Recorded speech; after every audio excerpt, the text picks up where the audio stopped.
Tu ma kitellu x'inhu jiġri fid-dinja tal-ufoloġija u affarijiet oħra. Kit, dwar l-aħħar żviluppi li ħarġu ta' David Grush. Mela, kienaw daw ix-xarej kienu naqra interessanti. L-ewwel ma bdejna kien hemm Colm Keller, mistieden għand Jeremy Corbell, u Jeremy Corbell insomma fost ħafna affarijiet oħra.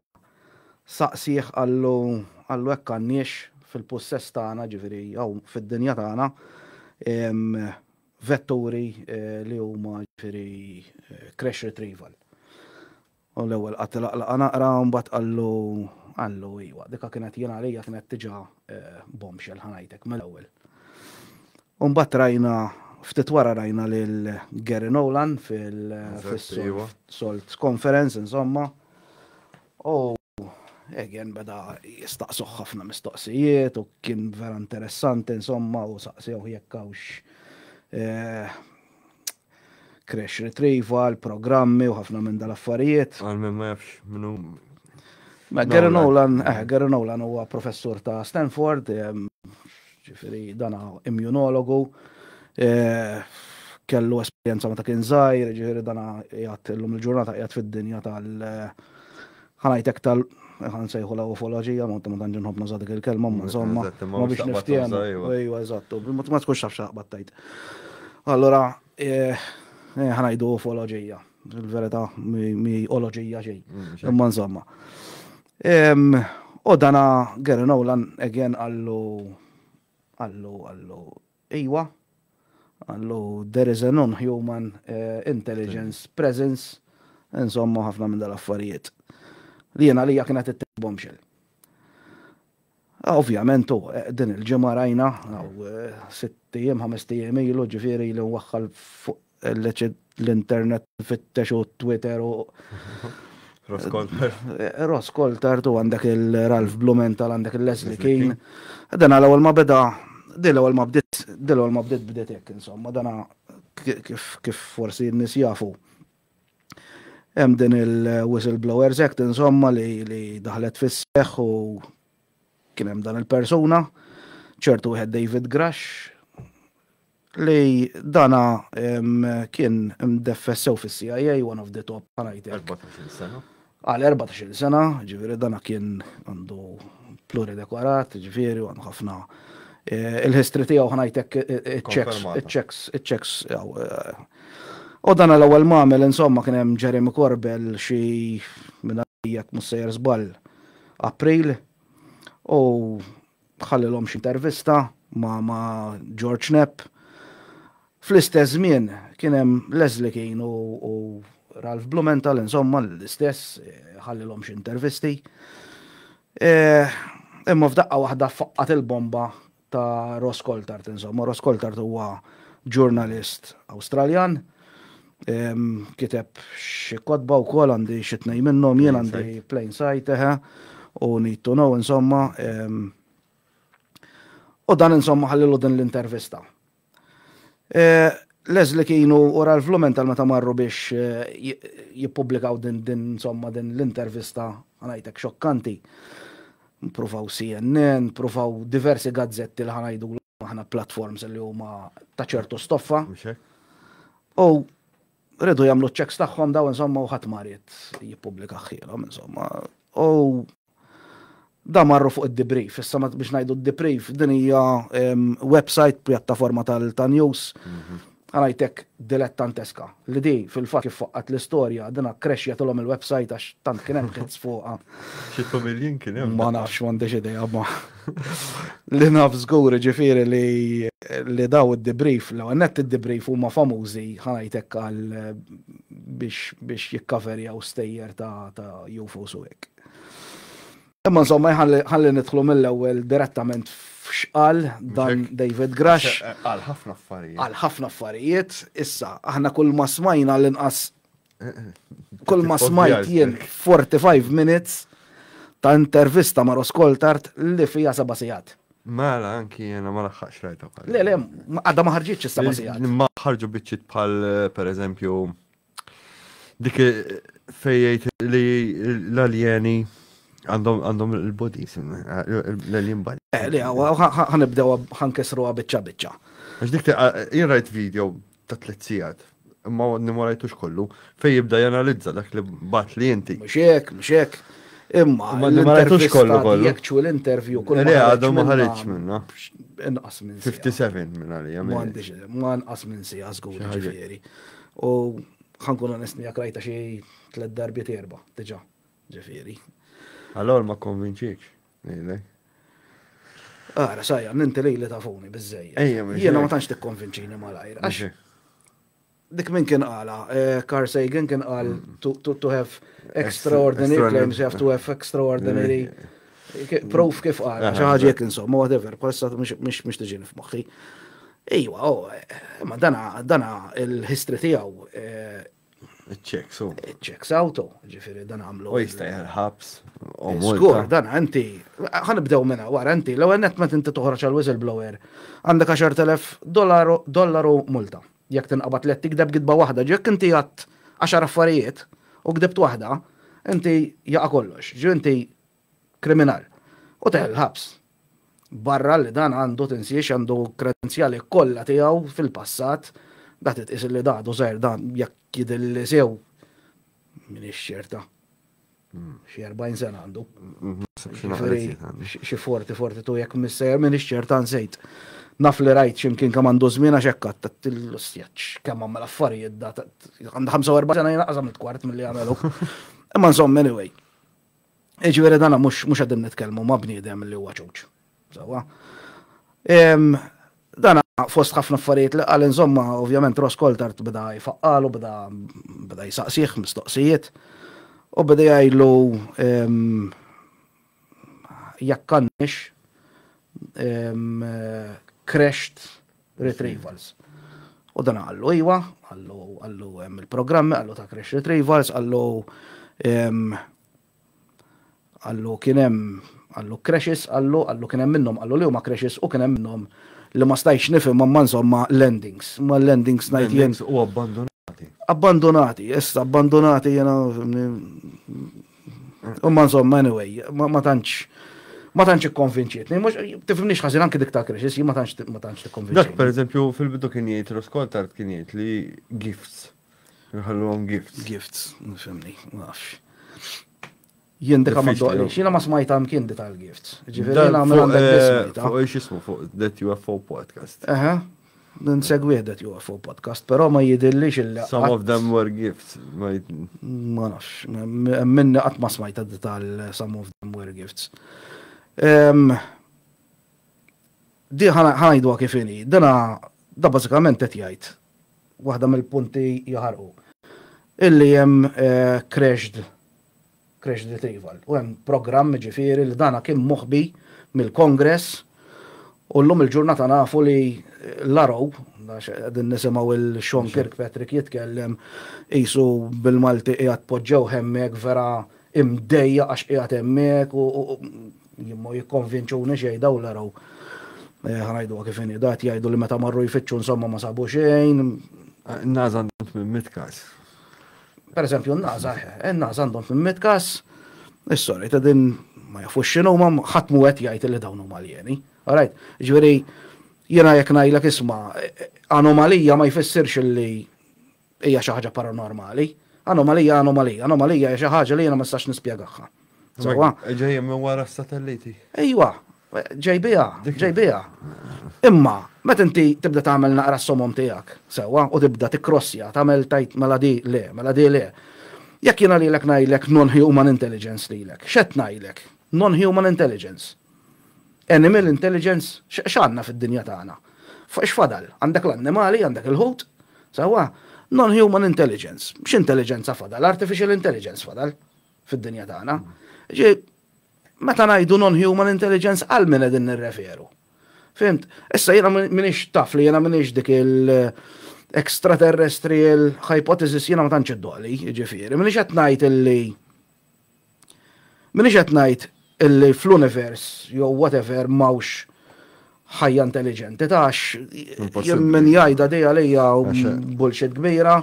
Isni qiegħed f'nofs il-baħar, rajt fuq dajsa, badlek tazza, daħħalta fil-bahar, għamiltlek waħdek u ngħidlek mawx ħut. Fimt? Aħna laqqas biss, aħna sa fuq il-qamar għadna tlajna, għax jekk tajlek tlajniex fuq Mars, 3 robots kull mem. Fimt, u daru fuq whatever, insomma. Laqqas nafu xem fid-dinja tagħna stess, sadna tinsibu l-annimali sal-lum. Aħseb u għara ġifieri. Fil-bahar. U fil-bahar, speċjalment. Imma li rrid ngħidlek jiena jgħadin, dan għad jgħid, illi non-human intelligence, dik hija diġà bombshell. Meta Ross Coulthart saqsih, xikem il-craft, għanajdu l-craft, Bes dan għallu number, good number, għallu ma good number, għallu ma good number kem, għallu għanna 12 wieħed. Da, għet isemmi anki numru ta' crash retrievals li daw għet jiġu. Reverse engineered, ovvjament, dana to feed the war machine, da importanti li jinti kif jgħidu, if all you have is a hammer, everything is a nail. Dawna moħħom ġifiri biex jiweaponizzaw il-materjal u li jżibu, ovvjament. Il-power source taħħom.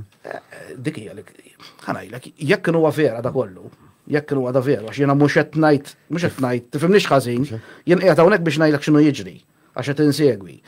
Però jekk tajli qed temmen kollox, u qed nemmen kollox, jew għall-inqas qabel mattini u nara f'idejja, fimt minix ħanajlek ismet nemmen kollox. Però I'm paying attention, ġifieri, għax importanti that you have to pay attention. Hemm xi mistoqsija? David. Biex ngħid li nemmen, però dawn l-affarijiet donnom kollha jiġru l-Amerika. Le, David. Kollhom kien jiġru David. Le, David, anzi, jara, ħan rispondi kissanzi fuq di. Da David Grush għadu kemm qal illi wieħed mill-għajdlu li trid UFOs sejjaħlu li trid illi ġie retrieved huwa proprju fil-1933 ġo l-Italja, ġo Varese, u dak iż-żmien Mussolini ippanikja fil-fatt jien niftakar di kien hemm programm fuq Italjan. L'UFO del Duce. L'UFO del Duce, kien hemm programm fuq Italjan meta bdew iġibu l'UFO del Duce u bdew jispjegaw x'forma kellu li kien forma ta' isu qampjena. Issa mbagħad aħna nafu b'dik l-istorja tan-Nazi UFO, di Glocka u l-qampjena insomma di Bell. Whatever insomma da qed jgħidu wkoll illi f'dan il-crash retrieval sabu żewġ bodies. Dawn iż-żewġ bodies kienu żewġ entitajiet twal, missejjer żball kienu xi 7 piedi tul, 1.8 meters, kienu jiġu 6 feet tall, għallek illi kienu bħala karnaġġon bajda ħafna, għallek kważi sekettara high-tech. Fil-fatt dak iż-żmien il-Duce għaw il-Mussolini kienu ħasbu li kienu Ġermaniżi li kienu dak il-famużi high-tech li kienu jisemmu insomma. Bdew jgħidu li għaxajnihom ċelesti u xarhom isfar issa tajli temmina, jien naf. Però da raġel għaw David Grush qal li they were very badly mingled, għallek li kienu bħala ġisem kien imqatta għax crashjaw. U ġew retrieved u għamlu jekk musser żball xi sentejn ġo l-Italja stess ġo Hunger. Kif spiċċat il-gwerra fil-1950, l-alleati dak iż-żmien l-Amerikani kienu ħadu il-fidejhom insomma u meta trasportaw kemm il-fdalijiet ta' dan il-UFO u dawn il-bodies, il-persuni li trasportawhom jien niftakar dak iż-żmien bil-memorja ħanajda naf illi ma baqgħux ħajjin wara ċertu żmien tnejn minnhom kellhom accident fuq il-baħar, ġifieri individwali kemm wieħed u kemm liħor ma kinux flimkien ġifieri. U liħor kien suicide insomma. Ejja, da ma kienx hemm minn fimt jekk inti ħatmur tistaqsi dana ħanajdu għal-qolhom ħalqhom jien naf. Ħanajdu hekk. Dan barra minn da kollu David Grush li qed jgħid ukoll li l-Vatikan jaf bihom. Jaf bihom. Ġifieri dik hija bombshell kbira. Pereżempju meta bdejt infittex fuq jien tad-Duce kien hemm sighting fin-1938. Ġifieri, u bat ma sib xejn, ma kien hemm xejn. U bat stejjer li tgħid immodaw possibbli. Kienet għamlet żmien din aħbew, ġifieri, kienet għamlet żmien, ġifieri anke jekk tfittexa fuq l-internet dak iż-żmien ngħid interpretat ngħidlek. Reċenti ġifieri Ma ssib dell-istorja ma kont issib xejn. Ma insomma, dana kien hemm minn għalija kien hemm xi grupp kien jismu SR33 dak iż-żmien SR33 dak iż-żmien u kienu ġifieri kaxkru mill-ewwel dan il-crash retrieval. Aw insomma dan il-crash whatever bil-bodies b'kollox. Oħbihom ovvjament. Issa da David Grush għal il-Vatikan kien jaf bihom insomma, issa ovvjament diġà għandi idea bej wieħed ieħor x'ħaj jiġri ġifier issa ħanibdew insemmu li da David Grush nibdew impinġuh Mhux hekk, ħażin. l-Antikrist, ħafna minn dal-bullshit u diġà din nitkellmu ġifieri ġol Pentagon ħafna mis-senaturi u dal-imbarazz ma jridux li din il-ħaġa toħroġ għax din jgħidu li daw they are demonic beings insomma. Għalhekk kienu pruvaw waqfu ta' Skinwalker bdew jgħidu li huma xjaqten. Again, meta kont qiegħed hawnhekk l-aħħar, u ma nafx kif ġibna l-argument ta' demons u daw l-affarijiet kollha. Jiena x'għatlek, għatlek fairies, demons, angels, aliens, extraterrestrials. What's in a name? Fimt, what's in a name? Dija mill-perspettiva ta' dak li jkun. Il-Knisja ovvjament daħas sejħilhom li huma demonic. Issa, mind you, what is demonic ħadd ma jaf. Fimt, what is angelic ħadd ma jaf. Jekk kienu ma fairies, alieni, ħadd ma jaf x'inhu. Jien naraħħa sinister kollha l-ħaġa. Kollox sinisteru. Dija xi ħaġa li Għax bħal speċi mela daw qed jidħlu jiġu fid-dinja tagħna. Alright? Kultant jekk smajtu sew ikun hemm xi nies li jweġġew. Ija, dik fatt kun ġejbiha. U jiġifieri Saqsih. u kollox iżommu. Ma ovvja, sajja, ħanajlek. Ħanajlek ħaġa sajjan, kif naħsebha jiena. L-ebda gvern, tal-ebda pajjiż. Right. Anzi ħanfakrek f'xi ħaġa. Tajli ħassemmi film Independence Day. President Whitmore dik ix-xena tal-ġen li qabbadna l-bart meta nisimgħu jitkellem u jgħidilhom palma kien qal Ronald Reagan il-programm tiegħek kif jibda insomma tafx kien qal what if we have an alien race insomma ħafna minn dak. Jekk tinaqgħodx id-dinja kollha. Jekk tinaqgħodx id-dinja kollha. Liema gvern irid dik, li irid jitlef is-sovranità li irid min hu dak il-gvern li jrid jitlef il-kontroll minn fuq u nsiru dinja waħda, da ħadd ma jrida. Ħadd ma jrida għaliex għax m'hemmx flus minnha. Fimt, dak kulħadd irid joqgħod jiġġieled u nagħmlu n-nukleari u armi u l flus. Fej d-war mexin, fej d-war mexin. Issa dana Ross Coulthard saqsih għallu qatt kien hemm għallu każijiet għallu fejn nies umani ġifieri għallu weġġaw jew ġew attakkati minn daw l-entitajiet jew whatever insomma u da għallu hemm għallu minn daw l-entitajiet li huma tajbin u hemm minn daw l-entitajiet li huma ħżiena. Alright. Ġifieri kien hemm każijiet fejn iwa kien hemm nies li weġġaw jew mietu jew nqatlu minn jien naf daw il-kreaturi jgħidulhom li trid. Ma nafx, ifhimni. Ovvjament jien qed nirrepeti x'qal. Xettuka ħafna fuqha ġifieri. Ifhem, għax taqtara target il-mutilation man. Naf li ma temminx fihom inti. Le, mhux ma nemminx fihom.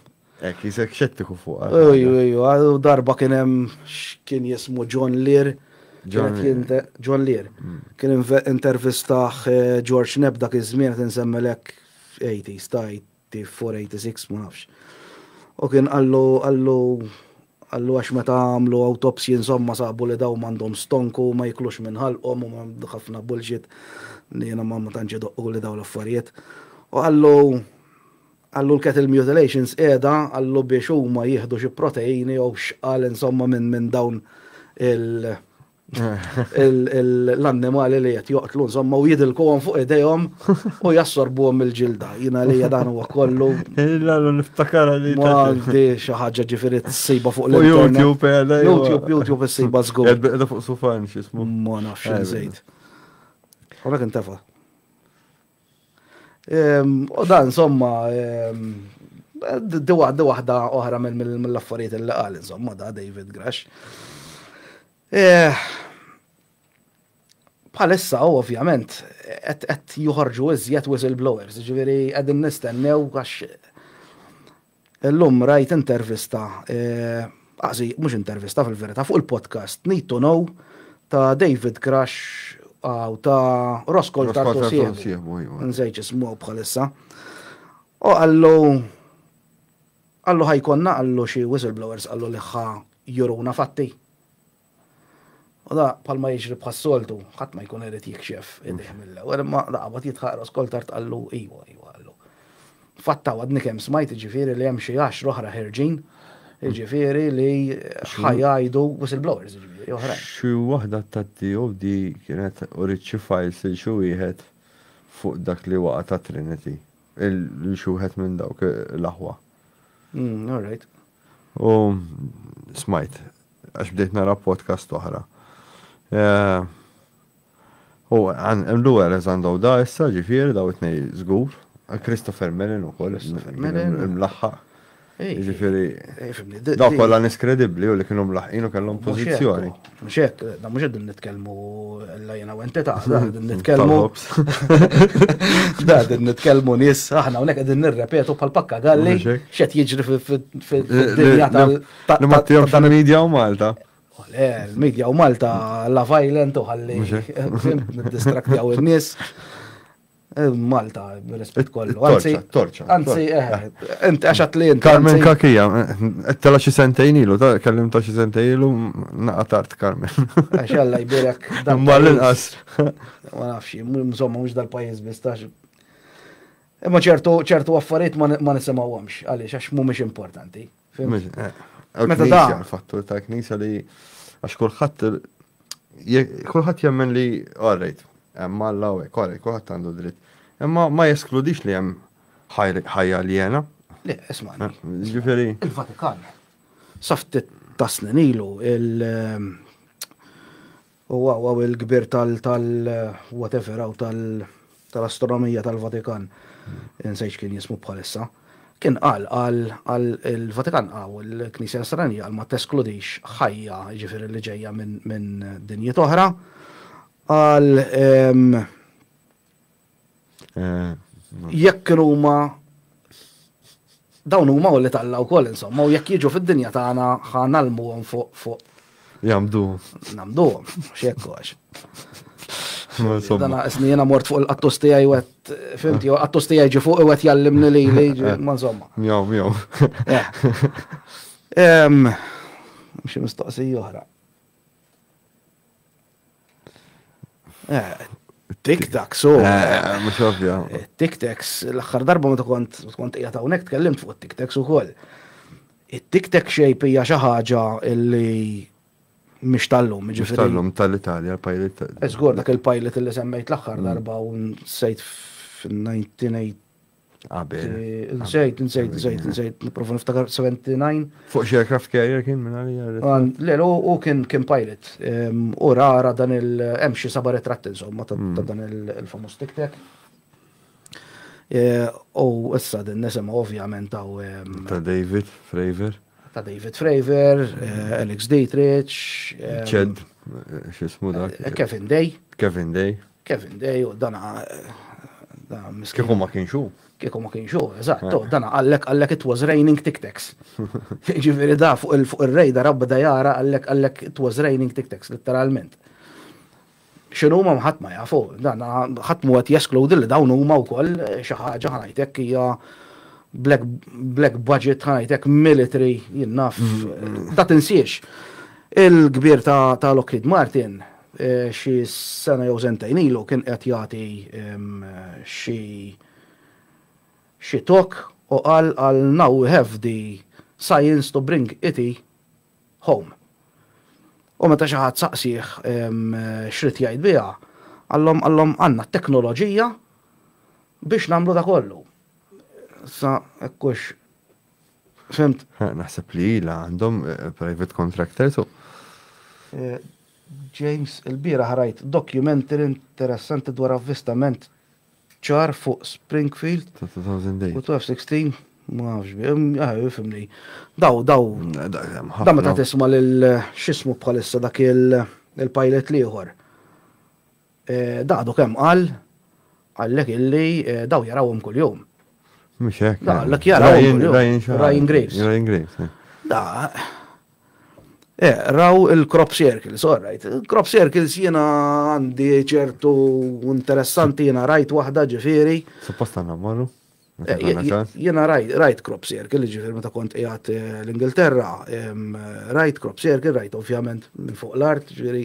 Imma Malta ta' kontet li kienaw xi waħda. Darba kont smajt li kienaw kas, jukkux vera ma nafx, kont għadni żgħir dak iż-żmien kont għadni l-iskola, naħa tal-Virtu, naħa ta' Rabat ġifiri, jekkux vera ma nafx ġifiri. Però ma jidillix li kienet xi formation bħal medinna raw dawn il-ħafna. Just ċirku. Għax li tagħmel iktar sens u tkun iktar sempliċi. ċirku naf nagħmlu jien. Fimt. Ma le, ħafna minnhom ikun hemm ġeometriji jostja. U tittoqgħod tanalizza l-qam ħalli tkun mawġa u ħafna minn dal-affarijiet. Pereżempju hemm filmat u dak vera interessanti. Li ma jitterrealizza dak il-ħin. Dak kien hemm wieħed għandu kien qiegħed hiking u beda jħares, għandu kun Wiltshire kien ġol Ingilterra fejn hemm Stonehenge. Xejn x'ismu dak ir-raġel istja. Insejt, insejt. Ma dak kien qiegħed hiking u jara żewġ orbs, ma saċ mhumiex tic-tacs, ma ifhimni u fil-filmat, naħseb għandu raġun David, naħseb xi tic-tac, il-forma ta' tic-tac ħanajtek kienu. Ma kienu jileqqu, ma jiena li iktar orbs rajthom. U daw iġibhom lok iduru nżomma fuq dan il-field u f'daqqa da tara jifforma u dan qegħdin nitkellmu dak iż-żmien ma kienx hawn it-teknoloġija tal-lum illi bil-prompt inti tiktiblu xi tagħmel u dan jagħmlulek l-artificial intelligence jitfalek fimt ritratt out of nowhere. Dan qegħdin nitkellmu dak iż-żmien kienet kollox analog, fimt. Crop circles hija fenomenu interessanti u bħal mija fil-verità, għax għalkemm jiena dejjem inti toqgħod taqbad miegħi fuq dak il mutilation, hija interessanti wkoll. Fimt, hija interessanti wkoll. Fenomenu li ma tistax tispjegah. Jiena la fenomenu ma tkunx tista' tispjegah, ma mhux bil-fors nitfgħu fil-paranormal. Il-problema li mhux il-baqar biss, għandek il-baqar in-naċe. Kollox li jiġi. Kien hawn Snippy, the horse. U t-tiġiġ ukoll. Sajan, affarijiet li jkun il-bniedem, men. Onestament, minix, meta inti għandek teknoloġija li tista' tmur minn pjaneta l-oħra jew għajdela li trid li jiena taf kif nitkellem fuq għad il-biċċa xogħol, jiena ma nemminx li dawn huma ekstraterrestri li ġej minn pjaneta oħra. Għax kif jgħid Jacques Vallée tkun wisq sempliċi. Tkun wisq sempliċi għalina fis-sens għal-teknoloġija kbira mhijiex. Hija sempliċi, għalina hija mhijiex sempliċi aħna sal-qamar wasalna.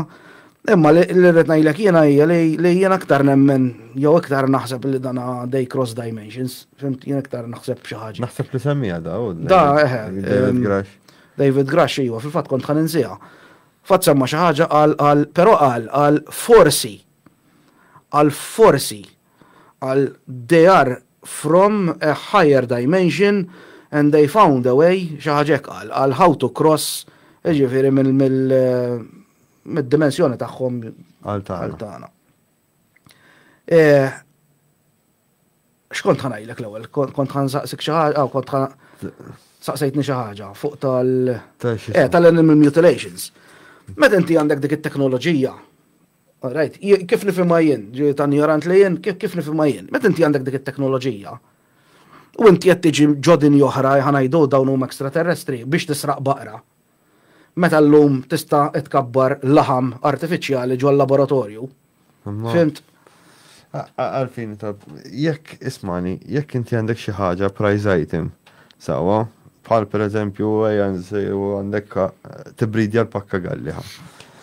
Jekk inti ħatti jom ikel tajjeb u kollox, fimt? Sejjem m'għandix il-faċilità li noqgħod nanalizza ż-żerrija li qed jiklu l-pakka galli, fimt? Allora jiena naħseb bħal ma nara fuq il-mainstream li jitkellmu li daw qed janalizzaw il-food source tagħna. Mala. Biex jaraw x'aħna niklu jekk aħna price item u x'importom. Mhux qegħdin jaqbdu baqra waħda, qegħdin jaqbdu kemm il-baqra taf li qed jiżeru. Fimt? Jiena onestament ġifieri jiena ddiet tal-kettle mutilation. Għal kemm tkellmu fuq ġifieri kemm Ross Coulthard, kemm Louis Nolan, ġifieri Gary Nolan, ġifieri la tkellem Gary Nolan fuqha. Tajli allura int fimt. Jiena onestament jiena mhix tinteressani, fimt il-di tal-kettle mutilation nafs. I might be wrong ġifieri, però mhix tinteressani, m'iniex nara xejn li fimt anke tal-crop circles. Għax jekk inti. Alright, qed ngħidu crop circles huma messaġġi x'inhuma minn qed jagħmluhom xi ħadd naf. Imma għal qed jagħmluhom, għal xiex qed jagħmluhom. Qed jipprova jwassal messaġġ. Hekk toqgħod tinwaq. Kien iwassal messaġġ ma jafx kif għandu jwasslu l-messaġġ. Per eżempju, fil-podcast ta' ħir ġandek unu Mirko, meta tkellimna fuq ta' x'ismu tal-messaġġi ngħidu another dimension. Postiħor fl-univers jew univers ieħor Another parallel. dimension, another dimension hija xi ħaġa ovvjament jiena m'iniex kwalifikat biex nitkellem fuq Sjena, affarijiet, kif nafajjena, aħna din fit-third dimension ninteraktjaw mal-1 u 2 xek, u għandek imbagħad naraw ix-shadows tal-fuq. projections, naraw Imbagħad hemm il-parallel universe, jiġifieri bħal ma jiġri hawnhekk jaf qed jiġri ġewwa univers ieħor eżatt li jkun parallel ma' Dik hija magħna. teorija, Imma ta' flok Mirko jkollu xaronok li jkollu xarom 10. li dik hija teorija. Teorija. Ma nafux il-verità. Jiena għaddiet tad-dimensjonijiet, ġifieri dejjem kull meta rajt dejjem jgħidu li sabu li jeżistu 11 dimensions. Matematikament on paper bħalma time travel ġifieri it can be proven on paper. Deta d-dimensjonijiet hija xi ħaġa ovvjament relatata ma' space time. Space time hija kelma waħda llum il-ġurnata. Llum m'għadniex nitkellmu fuq spazju u fuq ħin. Dimensions hija li aħna qegħdin ngħixu ġo a plane of existence li hija tridimensjonali. Jekk jeżistu ċiviltajiet oħra li qegħdin jgħixu ġo dimensjonijiet ħanajtek fifth dimension, aħna nistgħu naraw projections tagħhom. Għax aħna m'għandniex biex tara pereżempju Inside Out pereżempju, fourth dimension, fimt? Jista' jkun da kollu li qed ngħid huwa kollu ċoċati għax dana ma nafx nitkellem fuq. Għal ftit li qrajt ġifieri imma l-ftit li qrajt huwa dan. Min naqra nippruvaw Jien lemmen li bejn jien nemmen li anke l-ġenna huwa post ieħor. Huwa post ieħor without time and space għalhekk bħal nisra din il-ħajja ir-ruħ tagħna terġa' lura fil-ħajja ta' dejjem. Enerġija. Energy can neither be created nor destroyed. Sajna jirreliġjon m'għandix. Ħajtek mammet, ġifieri kont nisrani sakemm bdejt naħseb. Però jien ma nemminx li wara li tmut tmur il-ġenna u l-infern, fimni. Jien nemmen l-enerġija r-ruħ titlaq u tinaqqat ħajtek a collective consciousness u inti tarġa ħajtek. Jien nemmen per esempio b'rinkarnazzjoni, nemmen li tarġa tiġi lura. Jien ma nidix reinkarnazzjoni, redeployment. Jew redeployment, jien naf player 1, player 2, player 3, naf sakemm jiġi għajlek game over. Jekk tiġiġ darba. Mela, jien nemmen bejn ir-reliġjon u l-istudju xjentifiku tal-univers hemm ħafna konverġenzi u mhux kif jaħseb ħadd ieħor li bil-kontra, ma fimtiex di. Jien nemmen bejn ir-reliġjon u l-istudju xjentifiku. Ifhimni reliġjon u l-istudju u xjenza. Suppost għandhom imorru hand in hand. Suppost. Ma dejjem nafu li religion is a means of control. Oppressjoni. Ma mhux ħajdu l-oppressjoni. Ekna ħajjena. Le ma ngħidx oppressjoni. Eżempju, jekk daw kienu jafu mit-30s żgur, jekk ma kienu xilhom jafu qabel. U zammew kollox mistur, ma għarfej maħbija. This will shake ta' jena nemmen li jekk vera dal jgħat jgħid David Grush.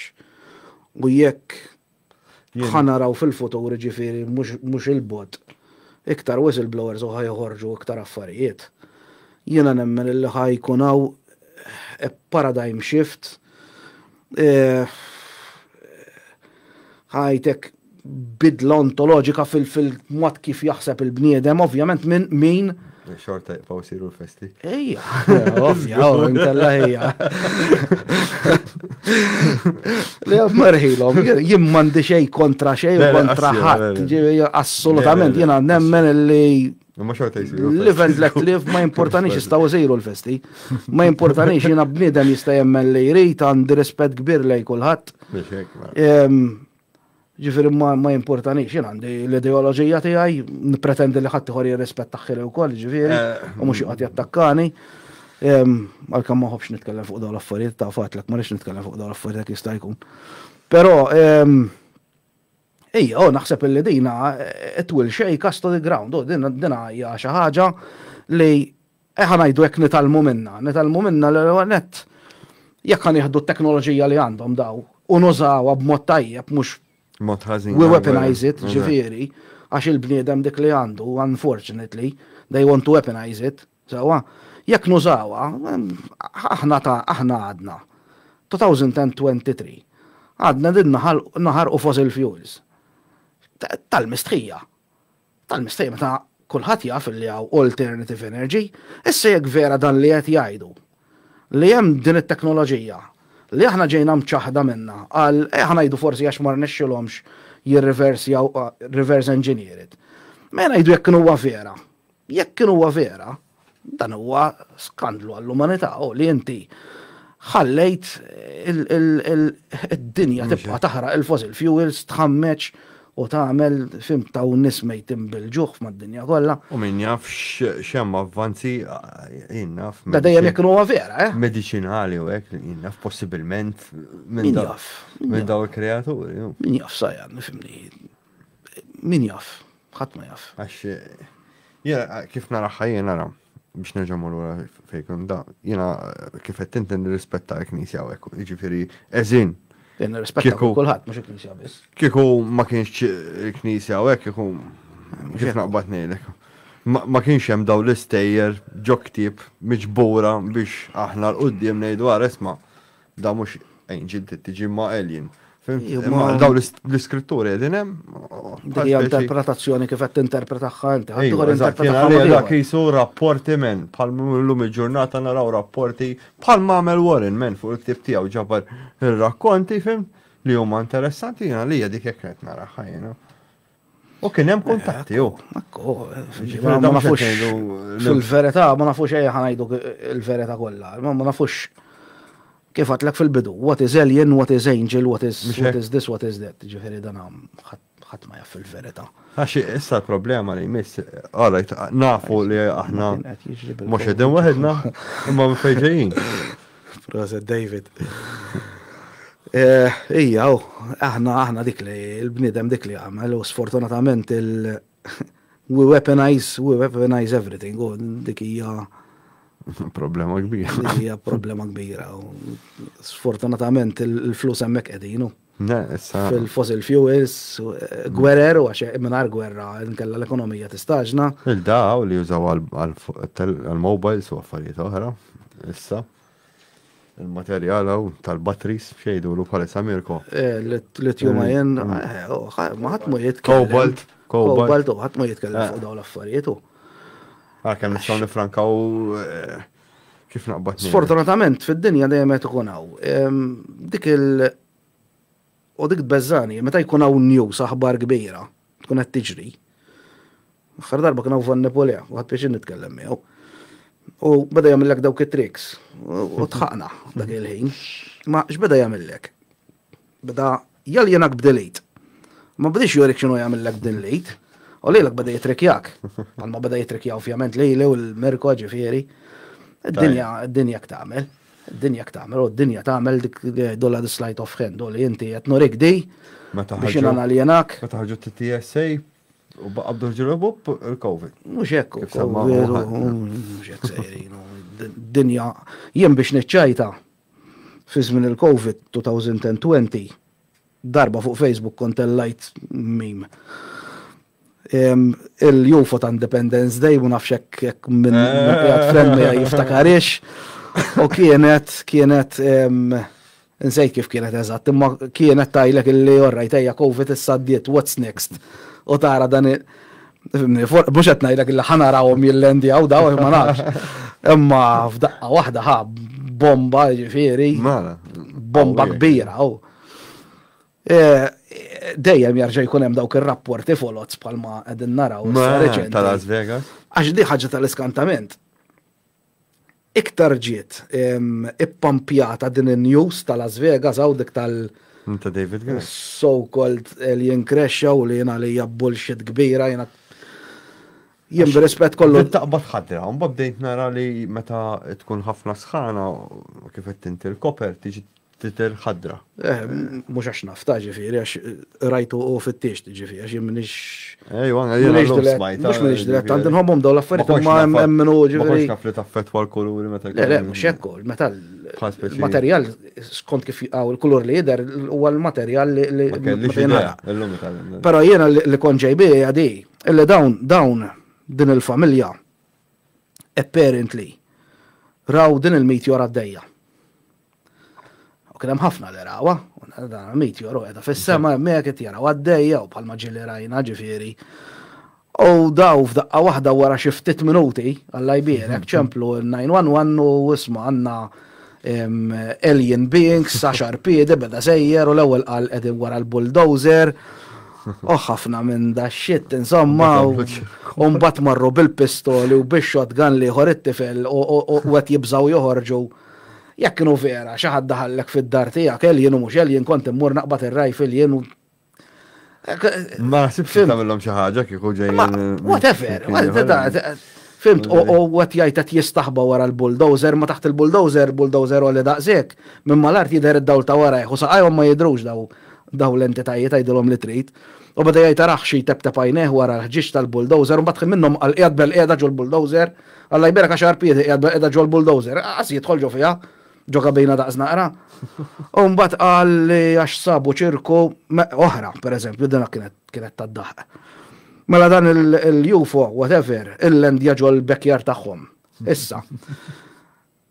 George Knapp mar intervistaħħa il-familja u ġabu drone shot ta' kif imqasma ġifieri din il-bekjar tagħhom.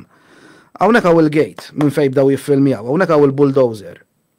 Fejn bdew jgħidu hemm l-alien insomma. Hawnhekk hawn iċ-ċirku fejn qalu lill-lendja l-UFO. Ma daw qegħdin jiffilmjaw hawnhekk qegħdin iġibu kull darba din il-bulldozer, ma fl-ebda ma qabdu l-mobile għamlu hekk biex jiruna dal-UFO. U li skontu ma beda jarmi ħafna daw li ma jimmarajx daw għax nifdlam ċappa ma kienx. Iġi din hija gidba fuq gidba fuq gidba fuq gidba. It-tifel Angel jew xil-lostja jismu. L-għadda der fuq TikTok insomma u jgħid minn xi xaddejna u ħafna minn daxxiet.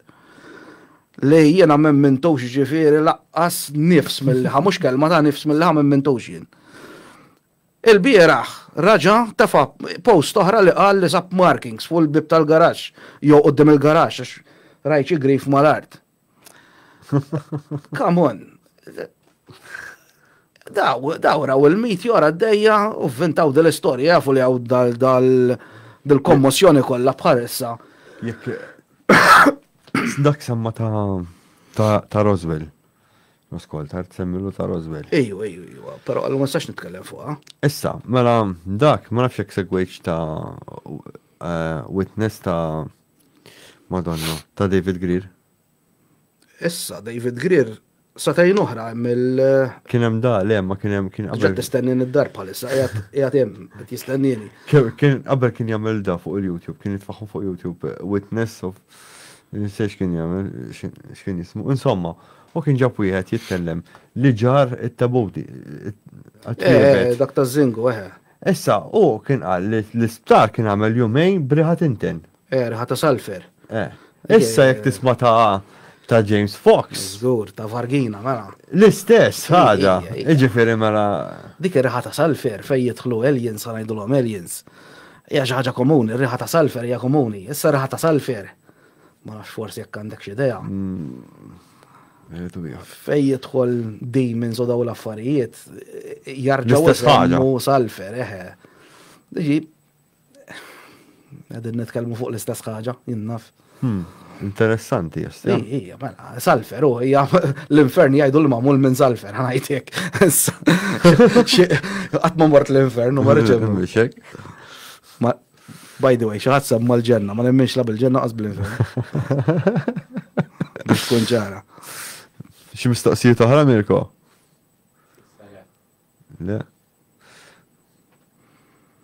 Għarajt, dik rajnja. Issa, rigward ta' Trinity, il-crash ta' Trinity. Issa jekk għandhom ta' Mussolini, il-UFO del Duce. Għandhom ta' Trinity. Roswell, Roswell. Tnejn, mux wieħed. Tnej u qasam biex tejn. Tnejn, jgħidu. Kux vera ma nafx, ma tnejn jgħidu. U ma kienu jaħsbu li kienu ilhom hemmhekk. Wieħed minnhom sabuħ sentejn wara jgħidu. Jistja? L-istorja ta' Roswell. Dimma naf minn għalija li kien hemm żewġ crashes, imma ma konx naf li wieħed sabuħ wara sentejn. Ħana jgħid jiena lek nitħaq kultant b'dawn l-istejjer. Għax hemm ħafna. Bir-rispett kollu. Mela kien hemm ħafna minn qal li it was a weather balloon u Project Mogul u kien hemm il-Pope u crash test dummies. Mbagħad kien hemm Maltembata u kienu daw il-ġiex UFOs crashjaw bil-Maltembata, mbagħad waqqajnihom, u mbagħad UFO wieħed, u mbagħad bir-radar, u mbagħad qalu li dawn it-tnejn ħabtu. Ġifieri hemm barax ta' stejjer fuq issa. L-istorja li naf jien, illi ħanajtek hija l-iktar waħda li id-doqli. Ta' Jesse Marcel li.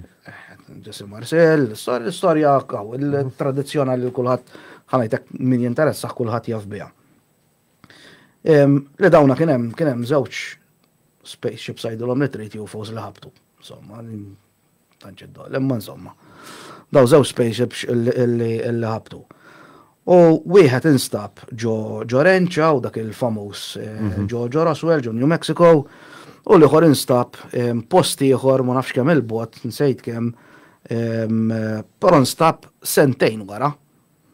Kien hemm wieħed sabuh, l-ewwel wieħed kienu sabuh arkeoloġi. Kien hemm xi arkeologi għawedin jagħmlu xi skavi u raw il-fdalijiet raw id-debris field. Għax kien hemm xi debri. Kien hemm debri twila, skont l-istorja. U bdew jiddeskrivuha bħala l-metall, il-materjal kien, issa qed tara foil, però bdew jiddeskrivuh li meta bdew jafġuh dan il-foil u jitilqu jerġa' jieħu l-forma. Hija xi ħaġa li llum il-ġurnata teknoloġija ħanajtek. Memory material. Eżatt. Se jgħidu l-eżatt, kux memory metal, ma nafx l-eżatt. Imma dan insomma, dik hija l-istorja li kien hemm crash oħra ġifieri post ieħor li nstab sentejn wara. Bad kellem Kenneth Arnold, mhux Kenneth Arnold, Madonna x'ismu. Corso. Philip Corso. Philip Corso. Jien qed nikkwota mill-ktieb ta' Philip Corso. Mill-The Day After Roswell. Għax jiena għalija mill-kotba kollha li qrajt fejn jidħol Roswell naħseb dak huwa l-iktar wieħed konvinċenti. Ħana ġew nibdew minn hawn, dak kien whistleblower ieħor Philip Corso dana kien. Kien viċin tagħna kien l-Italja. Dana. Fi żmien il-gwerra. Mhux hekk. Jiġifieri jagħmel sens. Roswell ma nafux eżattament daqs kemm intqal stejjer fuq għadi ta' Roswell u kien tal-foreign. Kemm għaddew? Iktar ma' 50 sena? Le, mela x'innajt 75 years għaddew. Minn 1947. By the way, illum għandna 12. Bħalada 90 sena waqa l-UFO del Duce. Għax fit-13 ta' Ġunju ta' 1933. Interessanti. Fit-13 ta' Ġunju ta' 1933 ġo Varese, rib Lago Maggiore. Hemm erba' postijiet interessanti fosthom Dannato, ma nafx hekk qed semmejtu lek. Tasqallija. Le, Dannato jgħid fuq f'lej Milan. Le, ma dak tasqallija terribili. Imma Sqallija hemm post ieħor interessanti. Ta' mal-baħar terribili. Dak mhux terribili kien jismu. Mela terribili. Fej waqgħu il-helikopter meta dak terribili. Le, mhux terribili. Dak hekk isibuh ta' terribili. Google jaħħienna Mirko. Zimbabwe tfal dik oħra, dika pereżempju dik ta' Zimbabwe, daka hemm il-dokumentarju ta' James Fox hawn hemm ukoll kien ħareġ ta' x'ismu. Ux ta' James Fox, The Phenomenon. Imma issa ħiereġ ieħor, ma nafx hekk ħareġ.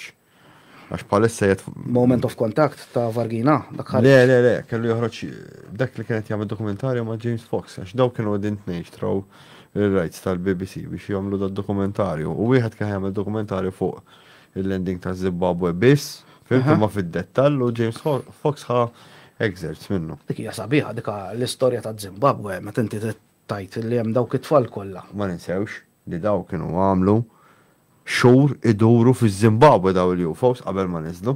Ma dik għax ħanajdu xqal. Fil-verità aħna jien nibda l-istorja ta' Zimbabwe minn meta it-tfal ħarġu u bdew jaraw dak il-whatever għajlu li trid UFO, b'dawk iż-żewġ entitajiet li qalu li komunikaw magħhom telepatikament. Xi ħaġa interessanti hija li dawn huma tfal, ġifieri ma tantx tajli tfal hija fantazija, hija ma kollha allura. Fimt, u llum il-ġurnata għadda dak żmien kollu. U raġa laqqaħħom James Fox issa u raġaw qalu l-istess ħaġa u pinġewhom l-istess eżatt. Inti rajthom meta kellem Roscoe tkellem il-dawk tal-Awstralja. Dawk tal-Awstralja fakkarni. Li kienu l-istess avveniment meta l-UFO niżel fej l-iskola l-Awstralja? Niftakar iwa xi ħaġa, però mhux l-istess ħaġa. Niftakar illi Ejwa, Roscoltar għandu xi storja simili wkoll kien mar jintervista xi nies. Kien hemm xi teacher ta' imma għadu sallu ma jridx jitkellem dak it-teacher. Għadu sallu ma jridx jitkellem. Fimni dawn nkunu threatendu. Ta' Vargina pereżempju, il-każ ta' Vargina dak huwa interessanti ieħor. Għaddan qegħdin ngħidu li 3 fajliet gidbu. Imma dan ma nistgħux ngħidu li pajjiż sħiħaw xtajlu, villazzja. Vargina ġol Brażil. Kulħadd qed joħlom, kulħadd qed jiġġennen ġifieri kollha bil-pulizija, bil-firemen. Ma ninsewx li mhux l-unika wieħed li waqa' ġol Brażil, dak li waqa' fil-bajja li għandu l-materjal minnu Jacques Vallée. U spiċċaw ħafna biċċiet fuq Cannetto di Caruana dak hu. Cannetto di Caruana. L-ostja. Dak qiegħed fin-North of Sicily. Għaddejt bil-karozza minn hemmhekk jien. Cannetto di Caruana, Cannetto di Caruana l-istorja interessanti ħafna. Dak Cannetto di Caruana kien hemm ħafna każijiet ta' spontaneous combustion, ġifieri enti kollok pereżempju l-friċċ u f'daqqa waħda taqbad. Jien naf l-iktar ħaġa microwaves, mobiles. L-iktar ħaġa l-interessanti li kienet interessanti fil-każ ta' Cannetto di Caruana kienet li saqqu inħaraq minn ġewwa l-barra, ġifieri dana letteralment saħnu l-molol. Issa ġifieri tej static. Le, microwave. Static, Microwave. Microwave sa fejna fien mhux jivvibra l-xismu. Microwave li jagħmel jivvibra l-atoms u joħloq sħana, insomma. Sa fejna fien.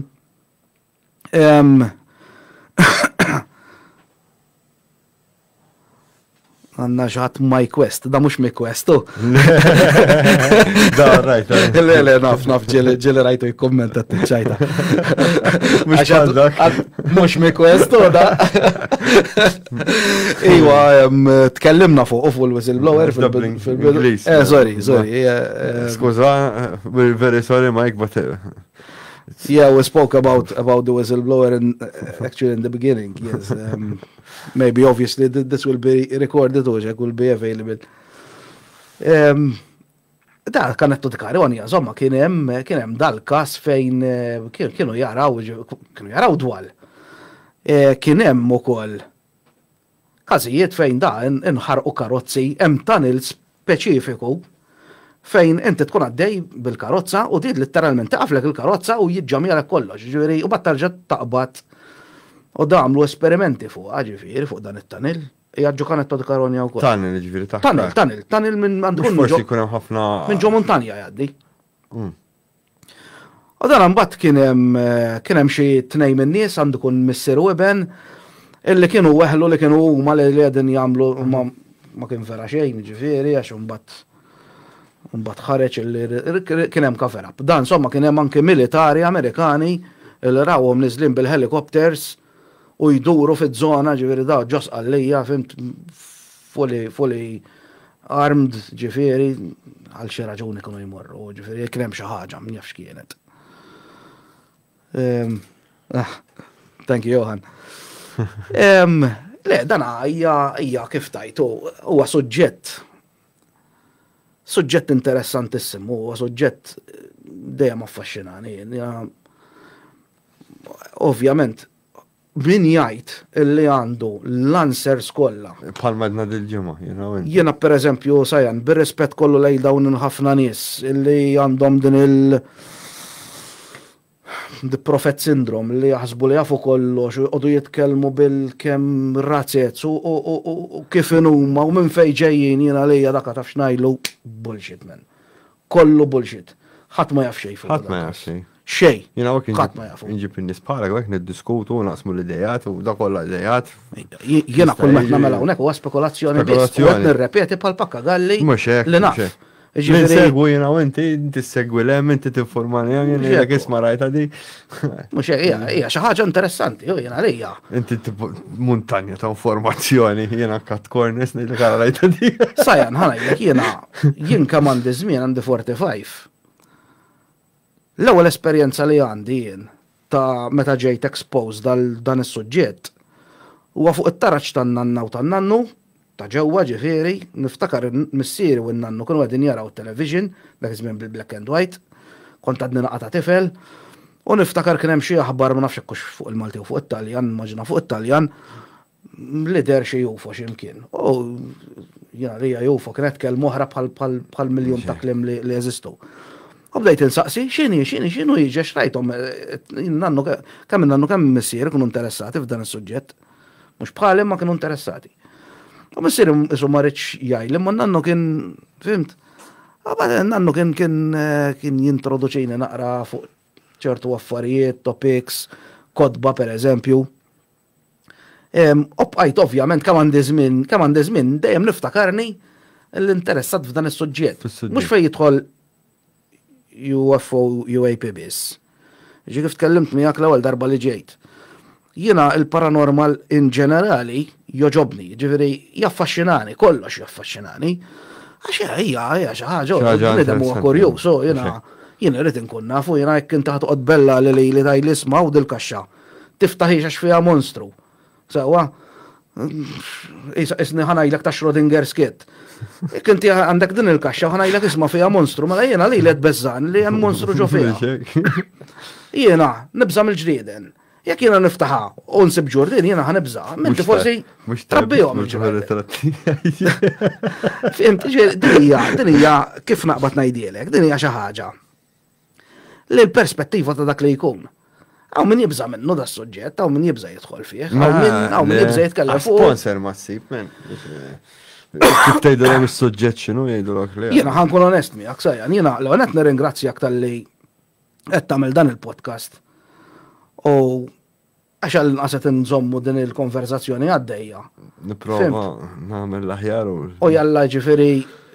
Jienu Mirko xi mhux waħdi. Naf, jiena meta nsemmi Sajjan nsemmi Mirko wkoll, ovvjament għax jiena. U inti taf li jiena qiegħed lest ġifieri biex ngħinu dak. Jiena l-importanti li din il-konverzazzjoni dan it-topic jibqa' għaddej ħaj u għax. Hija it's-sepiti li għandna da suġġett u kulħadd jibża jitkellem fuq u jibża li għax kulħadd minn ma jemmix u jkun skeptik jew jiena. Jiena skeptik.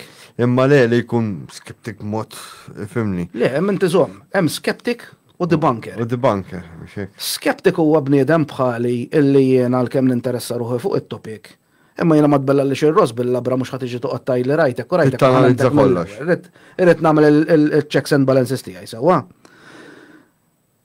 Imma bniedem illi jiġi mill-ewwel kif tajdaw bil-prepożizzjoni mill-ewwel jgħidlek illi jiena da jgħidli xi jgħidli qas jekk jorini l-aljena u żommu fidejh jew ġogaġġa wkoll ma nemnux.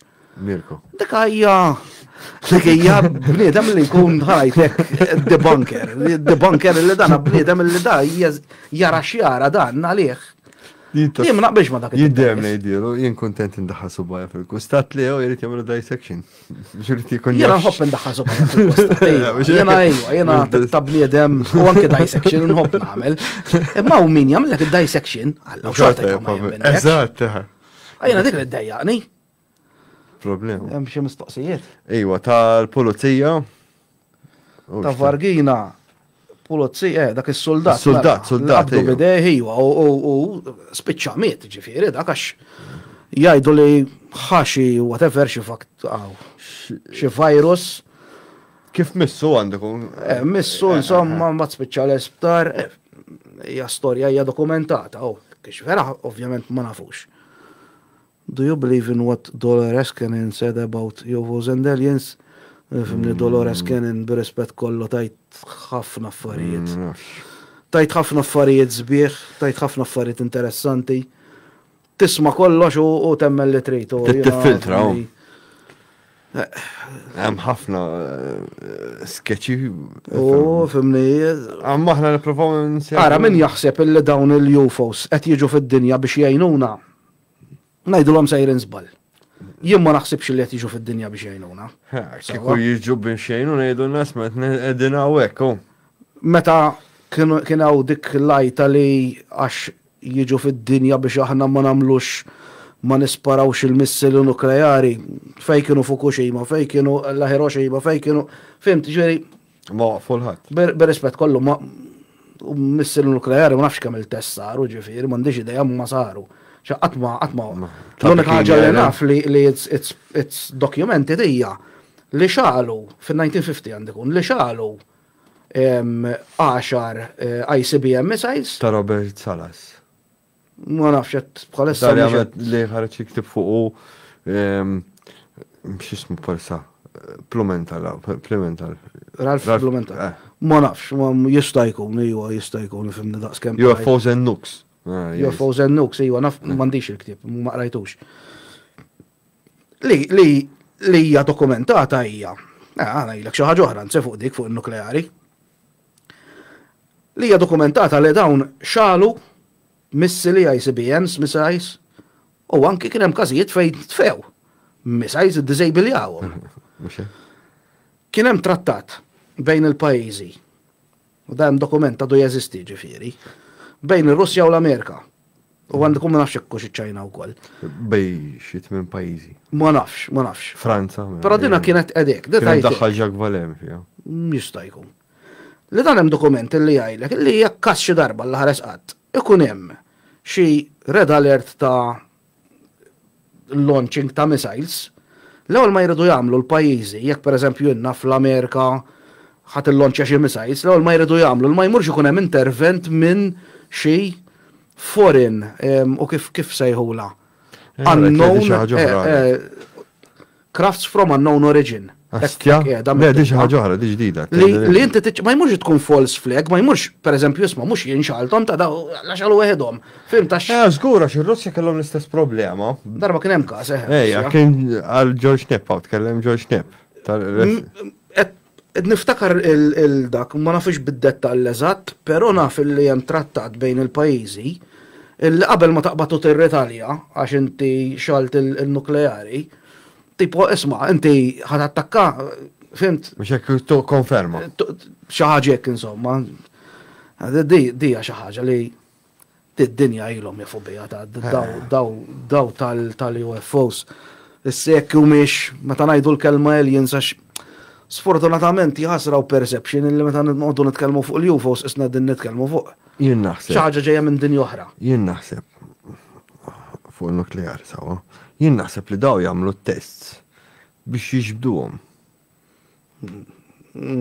Dik qala l-ewwel Elizondo milux. How to lure them qal. Eżatt, ħanejlek għal xiex. Għax fil-verità da bħal dak tan-Nord Korea. Sawa, għat il-nota x'nu jagħmel. Mhux fuq l-art jagħmluhom taħt l-art. Xorta. Kien hemm avvistamenti in-Nord Korea. Ħajja kif toqgħod sejjer hekk. Dak iż-żmien li kienet. Jien David Greer ma tantx. Jiena fan kbir tiegħu. Jiena. Nisma' kollox. Ma kieku ma kienxhom, kien hemm ċertu nies ma kienux. Disclosure ma kienx.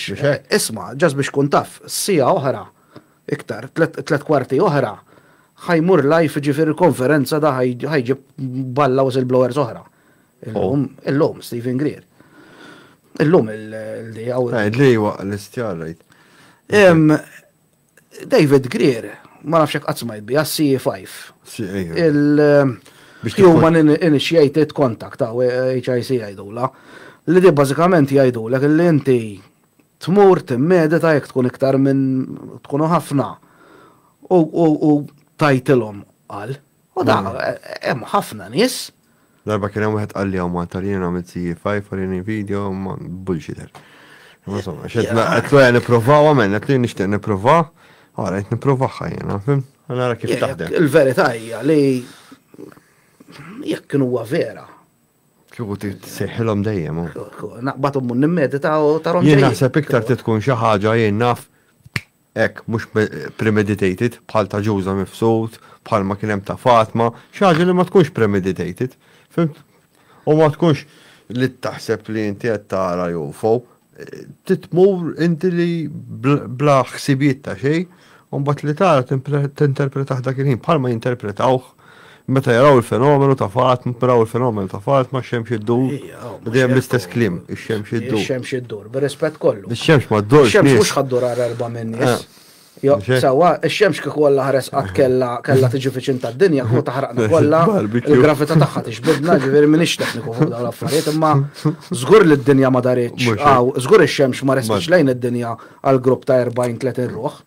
Ġie daw il-fenomenu li raw kien xi ħaġa sopranaturali. Sopranaturali għax jekk daw qed tidrilhom il-Madonna jew whatever hija sopranaturali minnha nnifisha. Imma u bħalma qalu it's well known li l-fenomenu jaqra l-moħħ, allura dan. Le, li jaqra l-moħħ il-fenomenu huwa ċert. Da ħaj proġektjalek xi ħaġa isma' da komdu jara l-kelb tiegħu. M'għandix dubju li ħejder il-kelb. Jekk toqgħod tara. X'qal David Fravor? Meta kien għadu qegħdin jinterċettaw dak il-tic-tac UFO. Sewwa. U għallek fil-qiegħed qudiemi minix ġifieri tekniku fejn jidħol aeronautika. Imma da għallek I couldn't match the speed. Għallek illi jiena biex nagħmel turn ma nafx jgħidu la race track turn, għallek dan il-tic-tac għallek beda jagħmel 90 degrees angles ġifieri u jisparixxi qudiemi. Kważi beda jitnejjek bih. Palma ġralu ġafari. Eżatt, mela. Dak Mig x'kien. Mig, Mig. Le, mhux Mig. Xejdulu, Madonna. Ma nafx ma nifhimx taf affarijiet ma tantx. Il-Franċiż Mirax. Mirax, ejju, għandek raġun. Mirax jew F4, dawk it-tnejn, dawk kienu jużaw hemmhekk, ma kienux jużaw Mig. Ejju, għandek raġun. Da letteralment beda jitnejjek bih. Imma l-biċċa xogħol li hija ta' interessanti mill-istorja kollha xi nħobb naqra d-dettalji ta' taw l-istejjer. Meta da telaq minn magħhom mill-control tower għallu sma għallu tinħasaġġ għallu ma dak it-tic-tac għallu ta' fejqiegħed għallu fir-rendezvous point. Da apparently hemm xi rendezvous point, ġifieri hemm point fis-sema, da fis-sema din ngħidu ta'. Mhux din ngħidu isma' ħaniltaqgħu mar-roundabout ta' isfel da marrilhom hemmhekk, jiġi dak kien jaf. Jaf eħħek jagħlhom il-computer system. Ma nafx jekk rajt, nsejt min kienet jitkellem fej liġi s-sistema tippikja UFO it-tieħ il-number u mbagħad pereżempju jekk jippoppja sentej wara ma nafx jekk smajtix. Jerġa' jidher dak is-serial number, ma nafx jekk rajtix. Ma rajtix, ma nafx biha ma. Est jekk insiba ma tiegħi. Dana mhux safar ta' ġifieri mhux. Le, ġifieri jekk eżempju, it-tic-tac li ra David Fravor, liġi statu number dak, fim? Issa jekk jippoppja x'imkien ieħor mad-dinja, dak, bum. Ma kif ħajkunu jafu? M'għandix idea, tiħseb il-number skont huma. Ma tantx, ma nafx, ma jdoqqolix dawn l-affarijiet. Mhux hekk hemm ħafna affarijiet. U le mhux hekk u fimni kull ma tixtemmen kollox laqqas. Li żgur, dak meta kienet jinvestiga pereżempju Jacques Vallée, meta beda jisaqsil dawk tar-radar biex jaraw non-trajectory targets, nsejx kienet biex jaraw x'inhu dieħel meta saqsa kemm kienet jidħol minn qabbat dana u Madonna ta' Project Blue Book x'kien jismu. Palissa.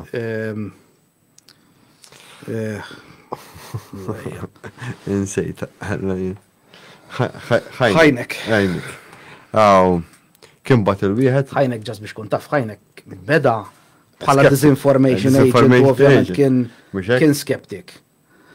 Umbat spiċċa kellu jitlaq mill-project Blue Book għax spiċċa. Palma ġrallu Elizondo. Palma ġrallu Elizondo. Issa jiena xi ħaġa li rid ngħidlek fuq dan fuq David Grush hija. Nispera li one it's not psyops. Ġifieri to distract the public minn xi ħaġa oħra. Għaddana jista' jkun ukoll. U nispera li mhux Richard Doughty oħra, ġifieri għax dan inti tinsiex. Inti dan huwa xogħolhom. X'inhu xogħolhom daw in-nies? Richard Doughty x'kien xogħlu? Disinformation. Jikdeb. Dak kien jikdeb. U jena darba smajt intervista tiegħu li vera ma daqqitlix u ma nafx li jgħid biha li kważi bdejt ngħid ma tagħmilx sens. Li jekk xi ħadd jirrapporta li ra UFO imma dan il-UFO kien a black budget program ġifieri xi stealth fighter segret, jgħidulu li ra UFO. Imma jekk ra UFO, le kif kienet, imma jekk ra UFO u dan il-UFO ma kienx ġifieri fl-arsenal tagħhom tal-Amerikani, jgħidulu li dak huwa black budget project titkellimx jekk inti xtajlu għaw patriot u taf kif huma l-Amerikani fejn jidħol bil-kontra, ġifieri. Jgħidulu bil-kontra. Ma tagħmilx sens. Tagħmilx sens. Tagħmilx sens għax jew inti jew inti qed tagħti xi ħaġa. Fimt, jew nkella ma tagħmilx sens, fimt. Ma Richard Doughty hija xogħlu kien jikdeb. Sekemm pereżempju kif naqbad ngħidlek. Sekemm pereżempju jkollu xi biċċiet ta' informazzjoni u jdawwarhom hu. Hija semmejna ta' Jess Grima. Dik hija jiena għalija personali ħan nitkellem. Hija gidba, ġifieri hoax. U sempliċement kien hemm familja rat meteor għaddejja u rikbet il-karru u ridet tajt li niżlu l-aljeni li kien fihom 10 piedi u poġġewla ġol gaffa. Jew bulldozer gaffajli. Ġo bulldozer, ma kaxxa ta' bulldozer ma jqodx kreatura ta' 10 piedi żgur. Jiena għalija din hija hype għal xejn di ta' Las Vegas. Reċenti Las Vegas kienet ikun hemm ħafna sightings, mhux. Kien hemm sighting, ġifieri kienet mass sighting, raw dwal kbar fis-sema. Dak it-triangle. Xi triangle, kienet interessanti. Militar dawk raħ Mirko. Le, nies ta' jew nies normali. Nies normali ġifieri. Nies normali, Ejja. Mhux dik mela liema. Aħna x'nagħmlu b'sieħbi. Kif tajb? Nirringrazzjaw il-Kit bħal dejjem. Idħlu ittawlu l-fotografija inkredibbli tiegħu, vera arti sabiħa. Għad darba li jmiss, forsi nagħmlu live oħra ma' xi ħadd ieħor u forsi jerġa' jiġi Kit ukoll kif ikunna naqra aħbarijiet ġodda. Nirringrazzjakom tal-lum u nirringrazzjaw l-sponsor ukoll, Empire u l-Xandru. Għall-istess qed tarġa' semmi l-pulizija qabad bil-personal kemm. Dik hija l-istess każ. Il-pulizija kull ma qabad bil-personal kemm hija l-meteor għaddejja. Qabada biżball ġifieri. Ma l-bqija mbagħad il-familja, l-istorja inkredibbli li semmit kienet kollha għalija hoax. Ma nirringrazzjakom għad darba li jmiss. Thank you, Sajan. Thank you, Mirko. Thank you. U grazzi l-Mirko wkoll.